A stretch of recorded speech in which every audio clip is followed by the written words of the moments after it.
Friend உங்கள் ரீனா பேசுகிறேங்க. என் video பிடிச்சிருந்தா லைக் பண்ணுங்கள், ஷேர் பண்ணுங்கள், சப்ஸ்கிரைப் பண்ணுங்கள். வாங்க வீடியோக்குள்ளே போகலாம். இன்றைக்கி என்னோடய தாத்தாவுக்கு இறந்த நாளுங்க. அவர் பேர் மரியதாஸுங்க. அவர் பெங்களூரு, எங்கள் அப்பாவோட அப்பாங்க. அவர் வந்து பார்த்திங்கன்னா ஏர்போர்ட்டில் ஆஃபீஸராக இருந்தாருங்க. இந்த தசாவதாரத்தில் ஒரு கமல் ஆஃபீஸராக இருந்தார், அந்த மாதிரி ஒரு ஆஃபீஸருங்க. வாங்க அவருக்கு ஃபுட்டு இது பண்ணியிருக்கலாம். சிக்கன் பிரியாணி, மட்டன் சுக்கா, தந்தூரி, ரைத்தாங்க. என்னோடய தாத்தாவோட கல்லறையை பார்த்திங்களா, எவ்வளோ கஷ்டமாக இருக்குங்க பார்க்கவே. அவருக்கு பூ கூட வந்து போடலைங்க, நான் தாங்க வந்து பூ போட்டேன். குப்பை மாதிரி இருக்குது, நான் தான் வந்து பூ போட்டேன்.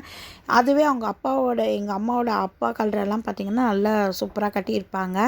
ஆனால் வந்து எங்கள் தாத்தா தானே, அதனால் இப்படி விட்ருக்காங்க. அவங்க அப்பா கல்லறை இப்போ காட்டுறேன் பாருங்கள்.